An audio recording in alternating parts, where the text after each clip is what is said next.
সকালে ব্রেকফাস্টটা একদম হেভি জমে যাবে। মুড়ি, তার সাথে হচ্ছে পিঠা, আর কি লাগে বলেন। তো এই তো মুড়ি দিয়ে পিঠা খাইয়ে নিব, আর তার সাথে 1 কাপ লাল চা করে নিব, আদা দিয়ে, একটু বেশি আদা দিয়ে করবো আর কি। তারপর সকালে ব্রেকফাস্ট করে নিব। গুড মর্নিং বন্ধুরা, welcome back to my new another blog. Mister and missus Barman থেকে রং করলে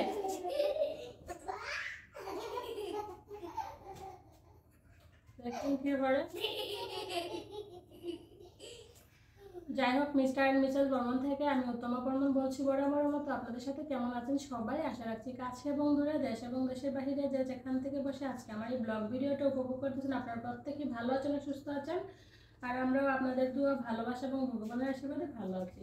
তো বন্ধুরা, আজকে হচ্ছে 19শে আগস্ট, রোজ সোমবার। 19 তারিখে তো মনে হয়, যাই হোক সঠিকটা জানি না, বলে দিলাম, যাই হয় হবে। তো হ্যাঁ, সোমবার এটা জানি। এখন বাজে সকাল 9টা। তো এখন থেকে আজকে ভিডিওটা শুরু করতেছি। তো আজকে সকালে যা কাজ কাম থাকে সব কমপ্লিট হয়ে গেছে। তো ওর বাবু খাওয়া দাওয়া করতে অনেক আগে চলে গেছে, যেহেতু ওর বাবুর লাইনে গাছ কাটা মানে চলতেছে আর কি, লাইনে গাছ কাটা।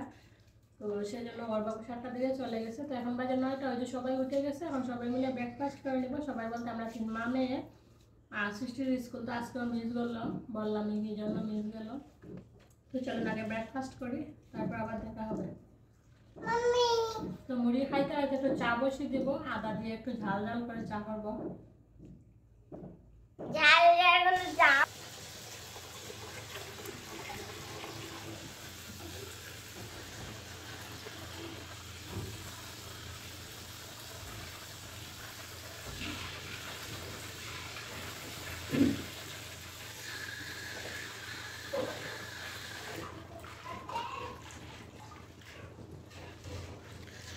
তো বন্ধুরা, সকালে ব্রেকফাস্ট করে সৃষ্টির মৌখিক পড়াগুলো পড়াইয়ে আবার আমি চলে আসলাম রান্নাঘরে। তো সৃষ্টিকে লিখতে দিয়ে আসলাম, ওইদিকে লিখতেছে, আর এদিকে আমি শাক টাকগুলো কাইটা ধুয়ে নিতেছি। দুপুরে রান্না করব। কালকে যে ওর বাবু আসার সময় নিয়ে আসছিল সেই শাকগুলো, আর লাল শাক রান্না করব, আর তার সাথে ঢেঁড়স ভাজা করব। তো সৃষ্টি বলতেছে লাল শাক আর ঢেঁড়স ভাজা খাবে, তো সেজন্য তার সাথে ঢেঁড়স ভাজা করবো।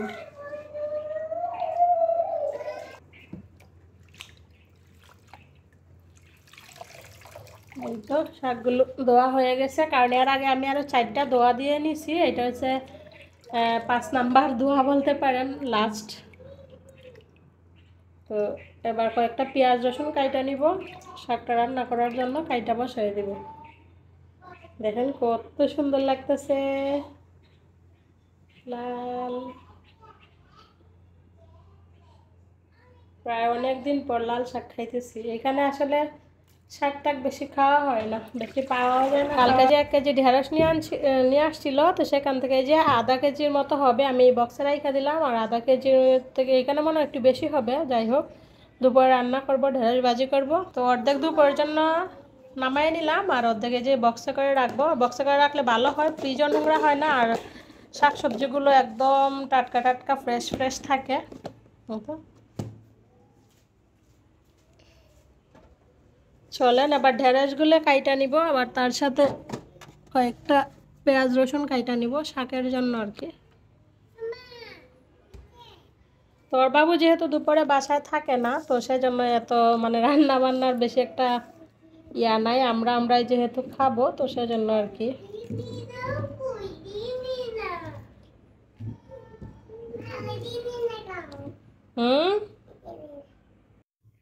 প্রত্যেক দিনের মতো আমার বন্ধুদের কাছে আমি আজকেও একটা রিকোয়েস্ট করে নিব। আপনারা যে বা যারা ধৈর্য সহকারে আমার ভিডিওটা দেখতেছেন কিংবা দেখবেন, তো আপনাদের কাছে আমার আন্তরিক রিকোয়েস্ট রইল, আপনারা দয়া করে একটা লাইক না দিয়ে কেউ যাবেন না, কারণ আপনার ছোট্ট একটা লাইক আমার অনেক অনেক অনেক উপকারে আসে। তো জানি আমার বন্ধুরা আমাকে খুবই ভালোবাসে, তারা আমাকে উপকার করবেই।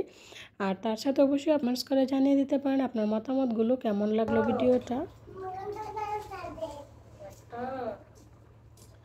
তো বন্ধুরা, এই তো ঢেঁড়সগুলো ধুয়ে নিয়ে আসলাম, এখন কাইটা নিব। আচ্ছা, তো ঢেঁড়স কাটার আগে ধোয়াই ভালো, আর না হলে এরকম ভাবে কাইটা পরে ধুইলে একবারে পিছলা পিছলা হয়ে যায়, ভাজলে সুন্দর হয় না। তো সেই জন্য আগে ঢেঁড়সগুলো ধুয়ে নিলাম, এবার কাইটা নেব। ঢেঁড়স টেঁড়স কাটা হয়ে গেলে তারপর রান্না বসিয়ে দেবো।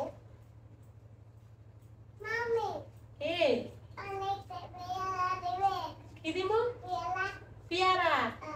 পেয়ারা তো নাই। কই আছে, তুমি দেখছো? কোথায় দেখছো? না না, পেয়ারা নাই।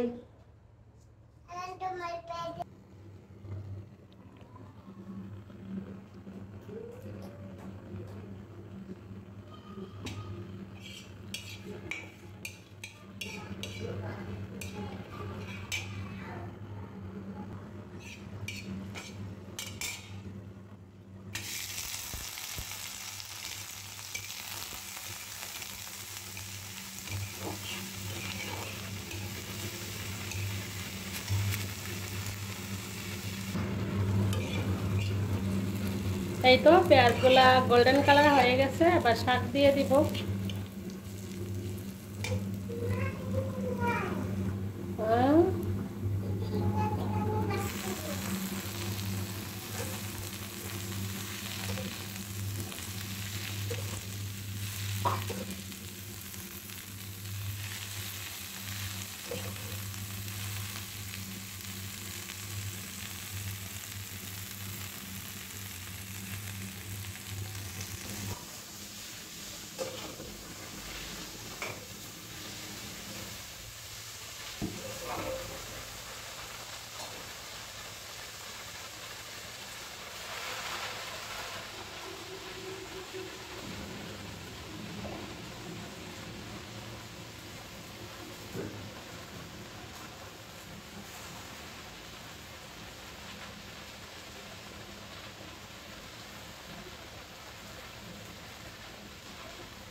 তো বন্ধুরা দেখেন, আগে এতগুলা মনে হয়েছে যে একবারে কড়াইয়ে হাঁটে না, এরকম অবস্থা। আর এখন দেখেন একবারে অল্প হয়ে গেছে।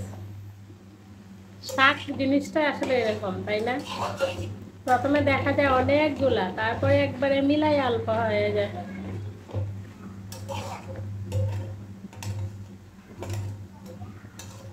যাই হোক, এদিকে শাক হোক, আর ওইদিকে আমি রুম টুম গুলো একটু ঝাড়ু দিয়ে নেব। বন্ধুরা, শাকগুলো এত ভালো আর কি, বসাইছি আধা ঘন্টাও হবে না, দেখেন শাকগুলো সুন্দর হয়ে গেছে। মানে কড়াইয়ে দেওয়ার আগেই মনে হচ্ছে যেন একবারে মিলিয়ে গেছে, আর দেখে দেখে ভাজিও হয়ে গেছে। তো বলছিলাম রুম ঝাড়ু দিব, আসলে রুমটাও ঝাড়ু দিতে পারি নাই। দেখি শাকটা মোটামুটি হয়েই গেছে, তো ভাবলাম যে শাকটা নামিয়ে নিই, নামিয়ে একবার ঢেঁড়স ভাজাটা বসিয়ে দিয়ে তারপর রুমটা ঝাড়ু দিই। আর দেখেন আগে কতগুলা দেখা গেছে, আর দেখেন কি অবস্থা, একবারে অল্প হয়ে গেছে। আর এখানে 40 টাকার শাক, আল্লাহ বুঝেন জিনিসপত্রের কি দাম।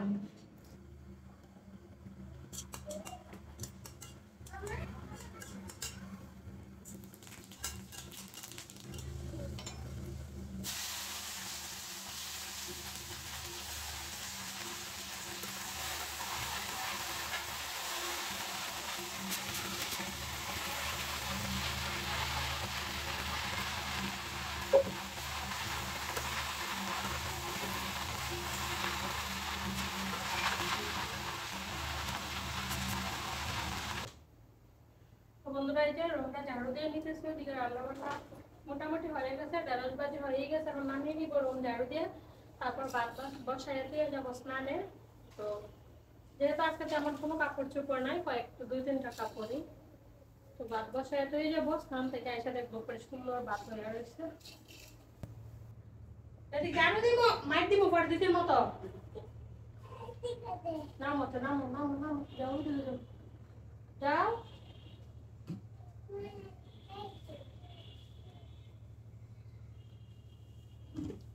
এই যে পানি বোতলটা নষ্ট হলো তো। আচ্ছা,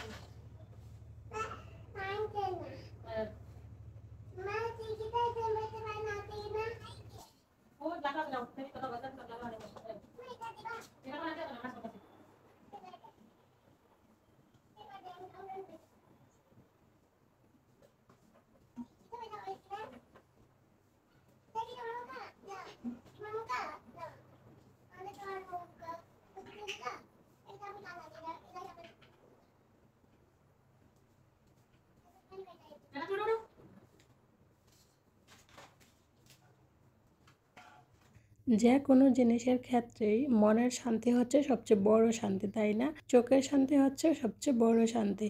তো একটা সংসারকে সুন্দর করে গুছিয়ে রাখতে, একটা সংসারকে পরিপূর্ণ করতে একটা মহিলার অবদান হচ্ছে সবচেয়ে বড়। তো যাই হোক, আমরা মহিলারা একটা সংসারের ক্ষেত্রে যত পরিশ্রম করতে পারবো সেই সংসারটা ততই উন্নতির দিকে যাবে, ততই দেখতে যেরকম প্রশান্ত হবে, মনটাও কিন্তু একদম ভরে যাবে, তাই না? কারণ পরিশ্রম না করতে পারলে কিন্তু কোনো কিছুই হবে না। এই তো কষ্ট করে যদি সংসারের কাজকর্মগুলো না করি তাহলে কখনোই একটা সংসারকে সুন্দরভাবে পরিপূর্ণভাবে গুছিয়ে রাখা যাবে না, যেটা আর কি আমাদের না হবে মনের শান্তি, না হবে আমাদের চোখের শান্তি। তো সেই জন্য যাই কিছু করতে চাই না সব কিছুতেই কিন্তু পরিশ্রম দরকার।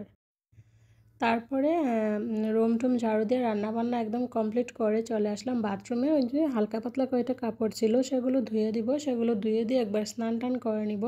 তো স্নান টান তারপর আর কি খাওয়া দাওয়া করবো। আর পেটে অনেকটা ক্ষুধা লাগছে, সকালে তো ওই যে মুড়ি আর চা পিঠা খাইছিলাম, পরে তো আর তেমন কোনো কিছু খাওয়া হয় নাই। আর এখন কিন্তু ভালো হয়ে গেছে, প্রায় 2:30 বাজে বেলা।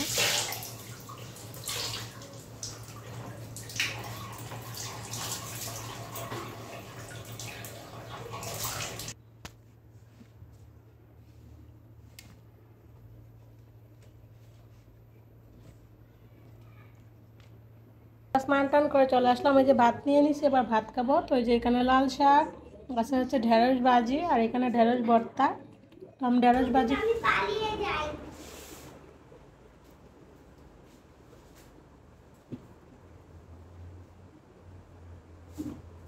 আপনারা এই যে ভিডিও ক্লিপগুলো দেখতেছেন এগুলো হচ্ছে কালকের, মানে এর আগের দিনের ভিডিও। তো এর আগের দিন যে ফ্রিজ ডিপ ক্লিন করছিলাম তখন কিন্তু আমি এই যে কর্নার সেটিংটা তুলে রাখছিলাম। আর কালকের ভিডিওর সাথে দিতে পারছি না এজন্য, কারণ কালকের ভিডিওটা এমনিতেই অনেকটা লং হয়ে গেছিলো, সেই জন্য আর দিলাম না। তো আজকে ভিডিওর সাথে দিয়ে দিলাম। তো আমি আসলে আজকে এই ফার্স্ট মানে 2 ব্লগ একসাথে দিলাম, কিন্তু আমি কখনো এরকম করি না, প্রত্যেক দিনের ব্লগ প্রত্যেক দিনই দিই। তো ভাবলাম যেহেতু একটু ভিডিও শ্যুট করা আছে, আর তাছাড়া যেহেতু একটু কর্নার সেটিং করতেছি, আর মানে যে কোনো কিছু গোছানো বা একটা কিছু তৈরি করা এগুলো কিন্তু আমার বন্ধুরা খুবই পছন্দ করে, তাই না? তো সেই জন্য ভাবলাম আচ্ছা আপনাদের সাথে একটু শেয়ার করি, হয়তো আপনাদের ভালো লাগবে। তো আশা রাখছি আপনাদের ভালো লাগবে, কারণ আমার ভালো লাগায় যে আপনাদের ভালো লাগা সেটা অনেক বোঝা যায়। আপনারা অনেক সময় কমেন্টস করেন বা আপনাদের যে আমার প্রতি যে ভালোবাসা আপনারা দিতেছেন সেই ভালোবাসা থেকেই বোঝা যায়। তো সেই জন্য ভাবলাম আপনাদের সাথে শেয়ার করে। তো এই তো দেখেন কর্নার সেটিংটা করে নিতেছি। তো কর্নার সেটিংটা করা হয়ে গেলে তারপর আজকে আসলে আমাদের মানে পূজার যাত্রার দিন আর কি, সেদিন ছিল। তো সেদিন আসলে পিঠা খাওয়া লাগে বাধ্যতামূলক তা না, অনেকেই খায়। তো বাড়িতেও পিঠা করা হইতেছে, তো ফোন দিছিল, তো বলছে কয়েকটা এখন দেখাবো আপনাদেরকে রুমের ফাইনাল লুক। এই যে দেখেন যেরকম ছিল ঠিক সেই রকমই আবার হয়ে গেল। ফ্রিজ ক্লিন করা, ঘর ক্লিন করা, কর্নার এরিয়া সেটিং করা, সব কমপ্লিট। এখন সন্ধ্যার সময় পিঠা বানাইতেছি, পিঠা খাবো। পিঠা খাইয়া টাইয়া এই যে শাকগুলো বাইছা রাখবো সকালে রান্না করার জন্য। ওর বাবু আগে আসার সময় নিয়ে আসছিল। কর্নার সেটিংটা করার আগেই কিন্তু আমি পিঠার ব্যাটারটা রেডি করে রাখছিলাম, তো অনেকটা সময় পিঠার রেস্টে ছিল। এবার এই যে দেখেন এক এক করে পিঠাগুলো করে নিতেছি। আর দেখেন কত সুন্দর ফুলকো ফুলকো হইতেছে, আর একদম সফট হয়েছিল, যেহেতু ময়দার পিঠা এমনিতেই সফট হয়। আর খুবই ভালো লাগছিল, অনেক দিন পরে যেহেতু খাইছি, বিশেষ করে গুড়ের পিঠা অনেক ক্রিস্পি ক্রিস্পি হয়েছিল। মানে আপনাদের সাথে যে শেয়ার করব খাওয়াটা, মানে সেটাকে আরও ধৈর্য না আর কি। মানে একদিকে বানাইতেছি সবাই, একদিকে খাইতেছে, ওর বাবু, আমি, সৃষ্টি, আমরা সবাই। তো আসলে যাই হোক, সরি আপনাদের কাছে খাওয়াটা শেয়ার করতে পারলাম না। তো খাওয়া দাওয়া করে অল্প কয়টা পিঠা ছিল সেগুলো আপনাদের সাথে শেয়ার করব। আর দেখতে দেখতে প্রায় ভিডিও লাস্ট পর্যায়ে চলে আসছি। তো এখান থেকে আপনাদের কাছ থেকে বিদায় নিব, ফিরে আসছি আর নতুন আরও একটি ব্লগ ভিডিও নিয়ে। সেই পর্যন্ত আপনারা সবাই ভালো থাকবেন, সুস্থ থাকবেন, নিজেদের প্রতি খেয়াল রাখবেন, এবং অবশ্যই আমিও আমার ফ্যামিলির জন্য দুয়া, আশীর্বাদ, ভালোবাসা রাখবেন। এই যে দেখেন এই কয়টা পিঠা রয়ে গেল।